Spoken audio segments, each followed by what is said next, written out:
presumably they do have crabs in Florida. They got a lot of beaches there. I don't know how I feel about gnomes. Oh no, I don't like that it's backwards. Well, that's just my opinion. We love washi tape. Wow, it's so gay. Hello, I'm Sawyer.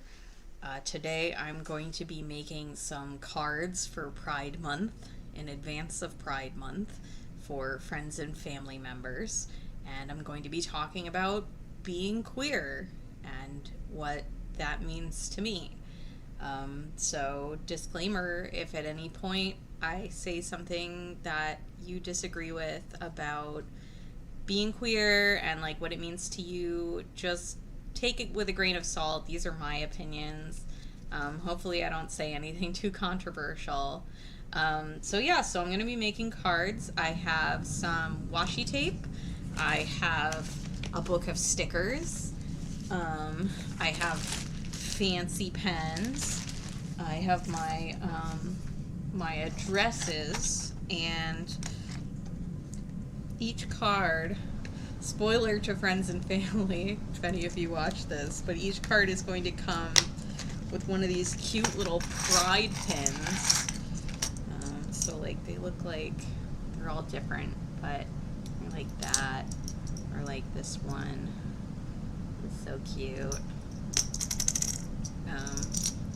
So this one's got a little heart on it and rainbow smooch.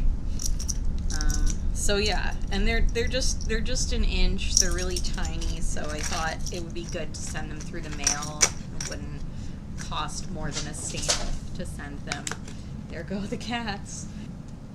So, being queer and what it means to me. So I came out as bisexual when I was 15 years old, and because I knew I was some brand of queer for a long time, but I wasn't sure which one, and it turns out that I'm not bisexual, but we'll get to that later.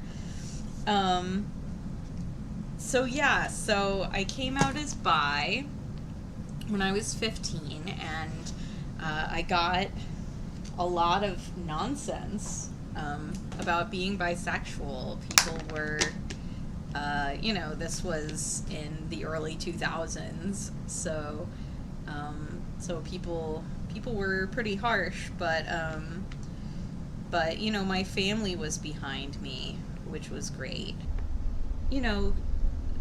The general biphobia that you run into is people assuming that you're more promiscuous than monosexual people.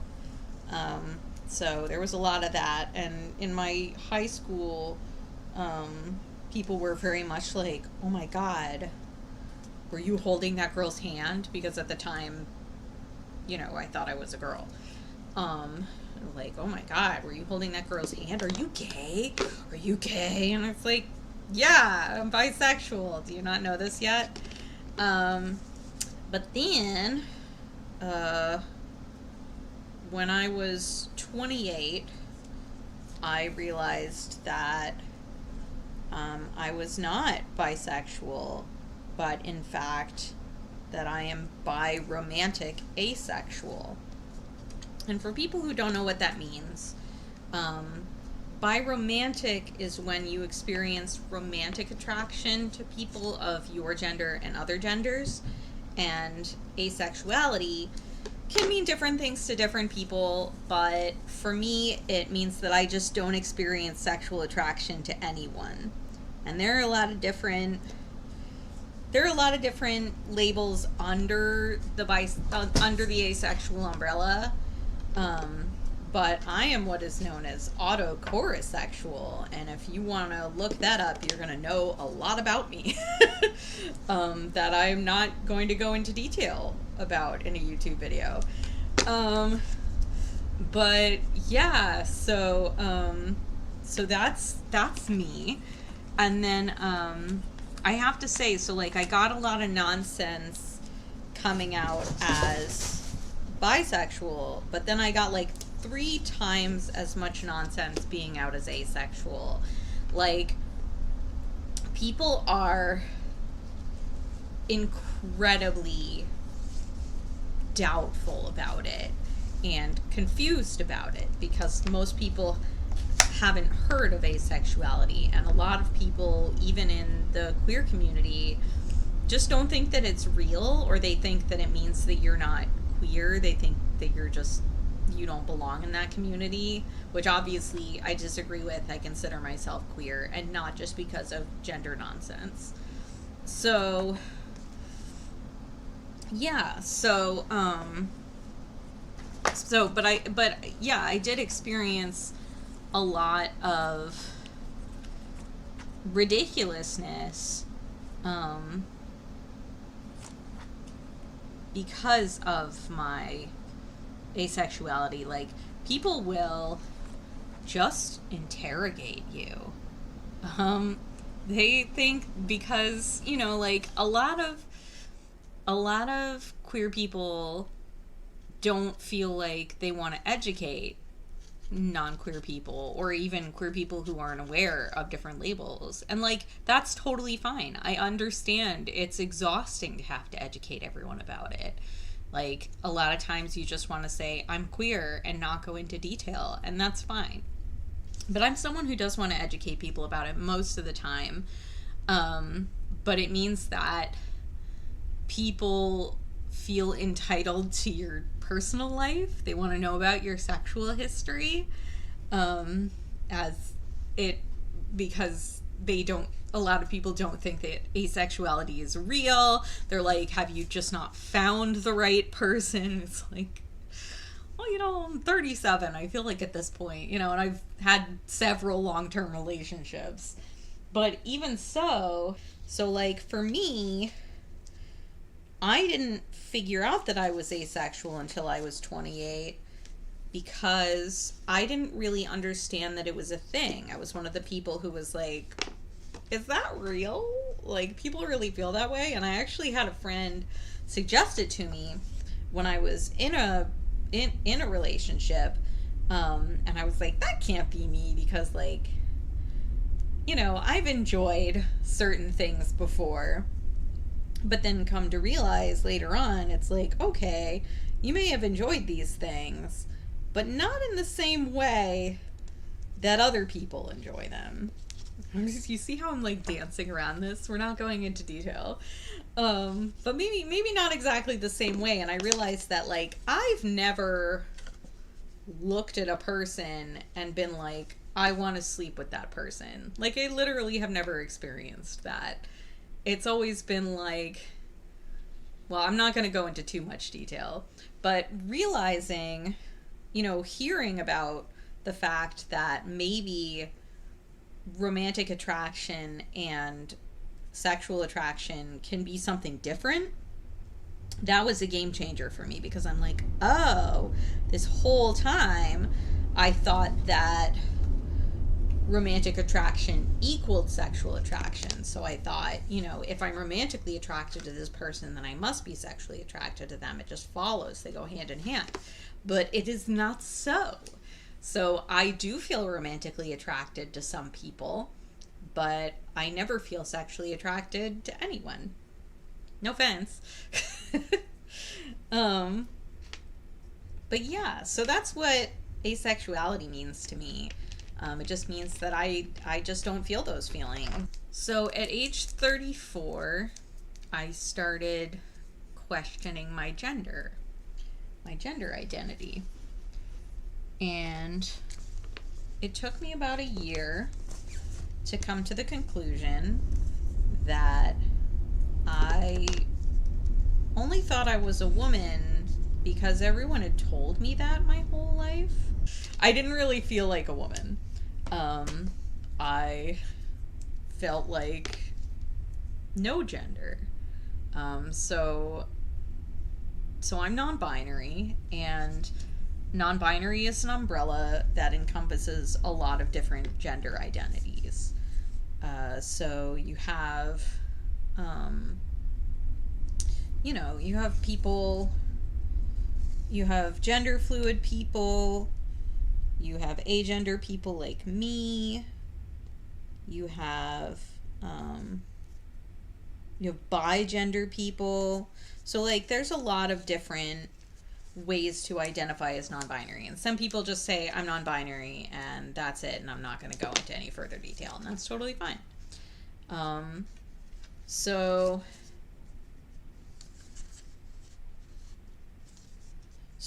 I was 34 when I started questioning, and then at age 35, I felt comfortable saying, yeah, I'm agender. I'm non-binary. So agender is when you kind of just don't have a gender. You don't identify with any gender. And yeah, I realized by the time I was 35 that I'd never thought of myself as feeling particularly masculine or feminine. I just kind of was always me, and people assumed things about me. So, like, one of my specialties in the past has been playing men on stage, or like boys. And I could really convince people. One time I had someone come up to me like a week after a show, and he was talking to my boyfriend at the time, and the guy, you know, he goes to my boyfriend like, oh, you were really great in that show. And my boyfriend says, thanks, you know, Sawyer was in that show too. And the guy said, really? What did you play? And I said, I was Festy, the jester. This was 12th night. And and the guy goes, no, that was the man. And I was like, I'm pretty sure it was me. He goes, no, that was a man. And he walked away. So, like I said, pretty convincing in either feminine or masculine ways. But when I'm performing those things, I don't feel that way. You know, I don't feel masculine or feminine. I just feel like myself. I tried something new with the washi tape this time. And then the inside has this corgi mermaid, which I think is pretty cute. And that's for one of my sisters. Yeah, but you know how I said when I came out as bisexual, I got some nonsense, like some biphobia. And then when I came out as asexual, I got like 3 times as much aphobia. I have to say, being out as transgender, 30 times as much nonsense. Like, the transphobia is through the roof, especially right now. Like, you can't even believe it at times. It's like, people really think all these really hurtful things. You know, people will automatically sort you into a group just based on appearance. And so, like, at one point, I was wearing, like, trousers, a bow tie, button down, and a sweater vest. And, like, I don't have boobs. I don't know if you noticed. And, like, my hair is really masculine. And I was standing with another person, and someone came up and said, "Good morning, ladies." And I was like, I'm not a woman. And she was like, oh, I didn't know. Like, no apology. Nothing.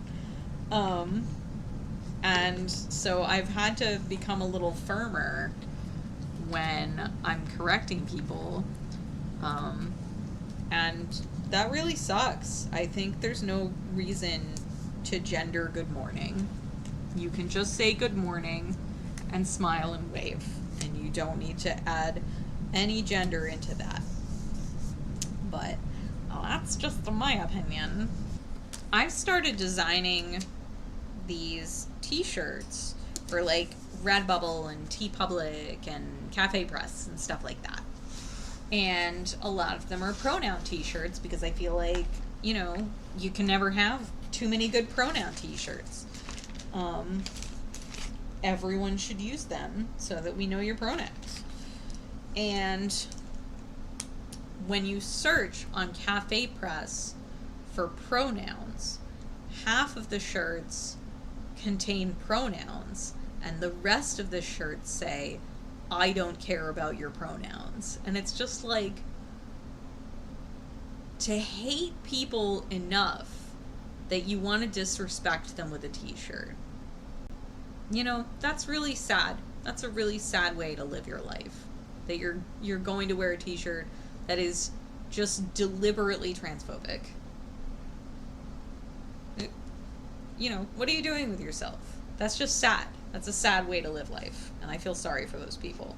Dinosaurs on the front with rainbows. And this adorable little tiger on the inside. I'm surprised at like how well the orange and yellows stand out against the blue, but that's a sign of good washi tape.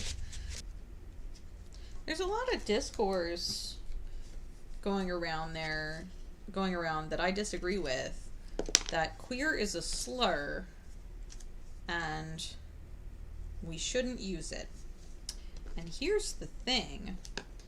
Anything is a slur if you use it as a slur.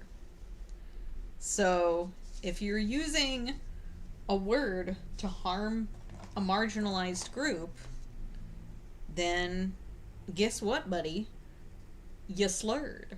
So gay has been a slur, lesbian has been a slur, we have the T word for trans people. A lot of people don't even like to use transsexual anymore.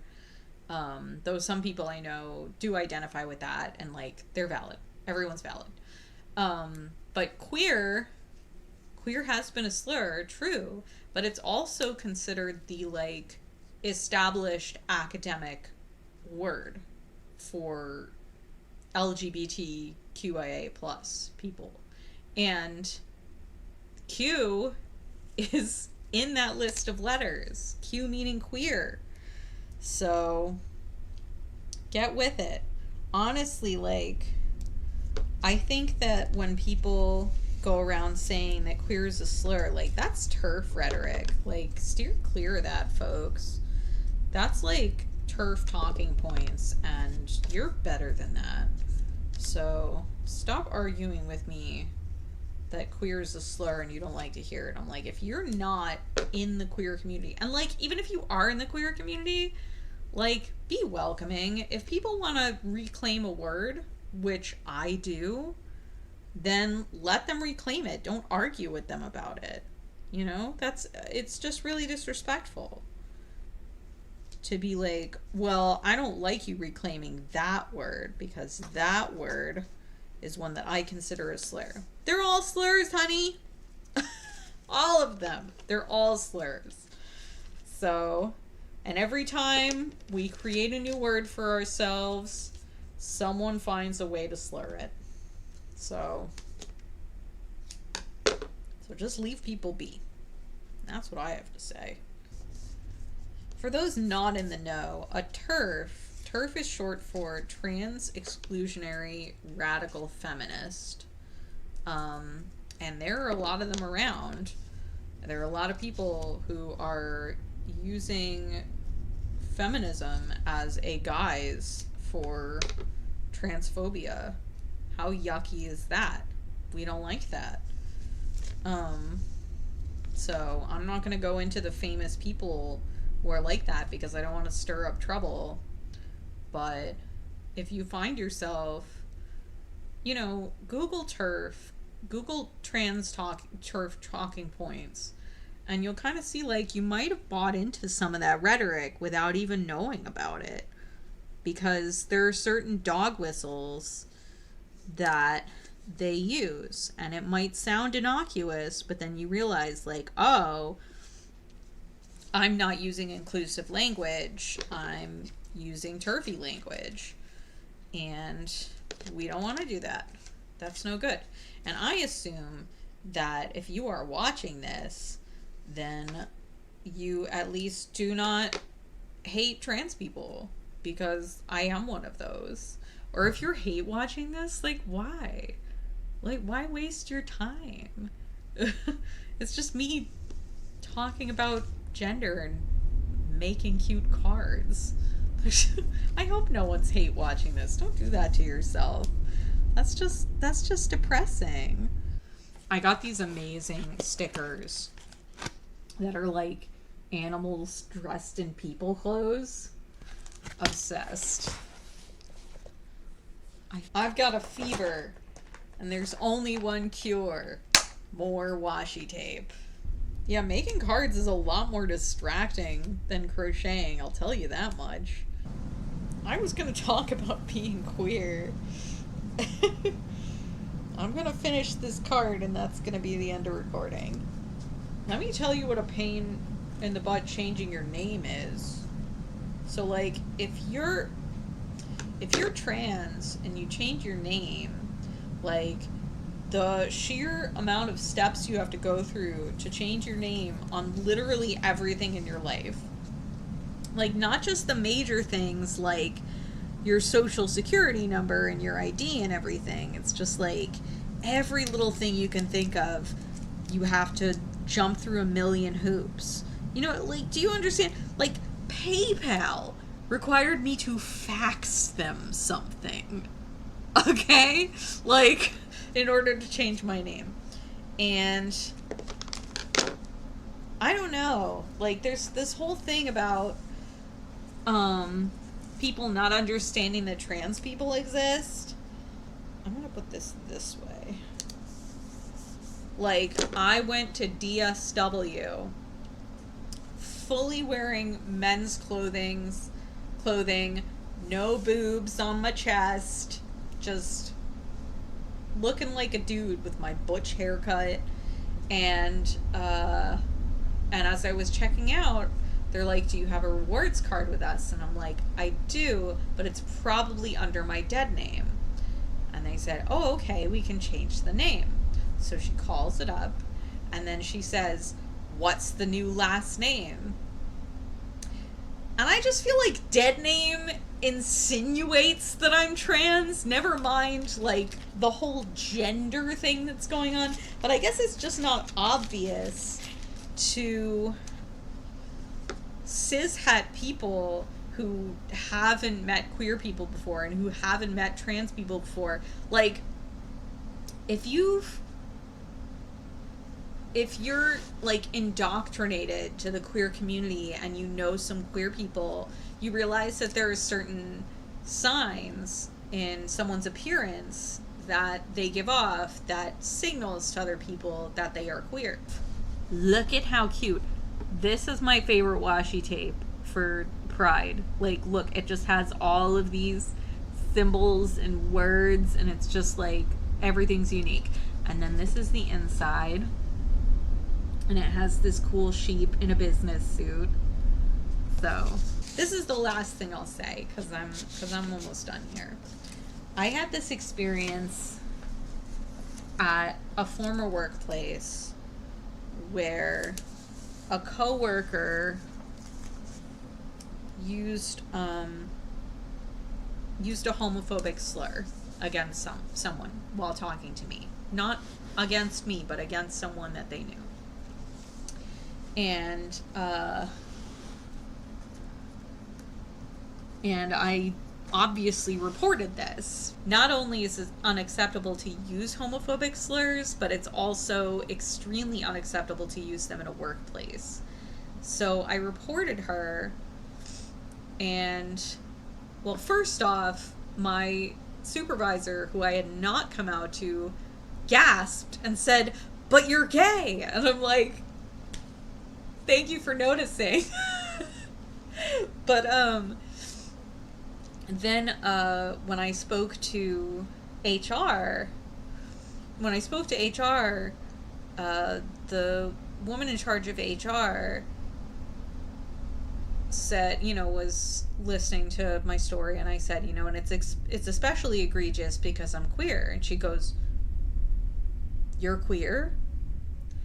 And I was like, "Brenda, I'm wearing a suit with a bow tie, and I have green hair in a crew cut.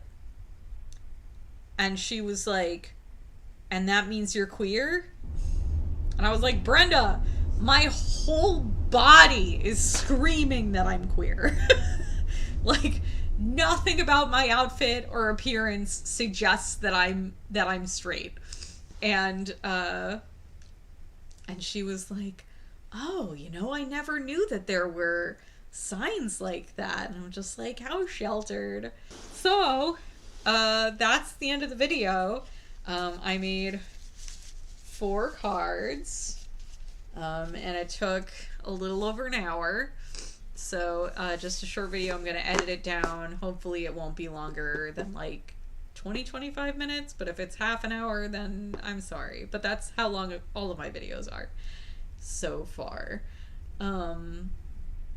Yeah, thank you for joining me on this lovely journey of gender and sexuality.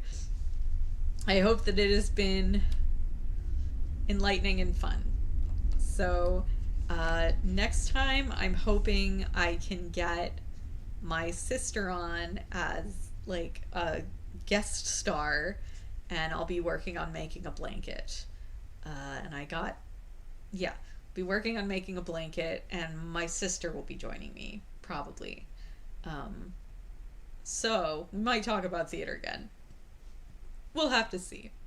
But if you enjoyed, I would love it if you could leave a like or a comment, and if you subscribe, then I will love you forever and ever and send you a card to your house.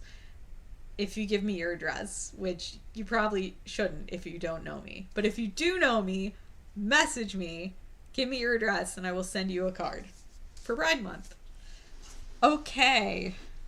Bye.